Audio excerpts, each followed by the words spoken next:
Pots and pans. Use pots to cook, boil eggs, boil noodles. When I see pots, it makes me think of like a disorder that reduces your energy levels, affecting how much you can do, mobility, just general overall constraints on lifestyle. For most people, the decision whether to stand up and walk out of bed in the morning isn't a big one. But for somebody with POTS, it's huge. You have to take your blood pressure every morning and then hope that when you stand up, you don't get dizzy and pass out. This can result in a lot of days where you have to stay in bed and do your life from bed, like all your college studies.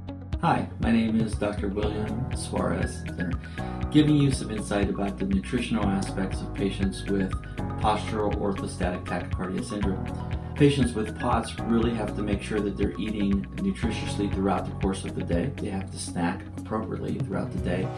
And their food choices have to be very specific. They have to be food choices that are rich in protein, rich in carbohydrates and fats that have energy, as well as high in sodium.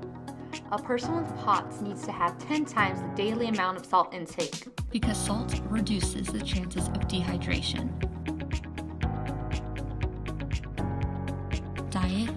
Our diets include several small meals a day, including almonds, 3 bottles of Gatorade, 6 to 8 bottles of water, olives, dried meats, salt of course, other dried assorted nuts, as well as medications taken 3 times a day, before breakfast, mid-afternoon, and dinner.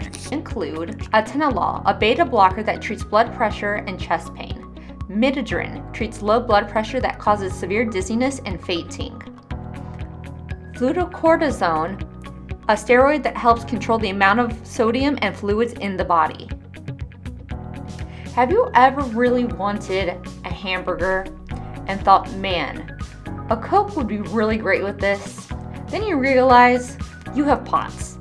So you can't have any caffeine, any alcohol, or any energy drink. Drinking these types of beverages may result in more severe POTS symptoms, which makes it incredibly difficult to do daily tasks, such as climbing stairs. When you can't take the stairs, you're forced to take the elevator, then it jerks, and the gravity just makes you so dizzy. So with POTS, you can't do any really heavy exercising.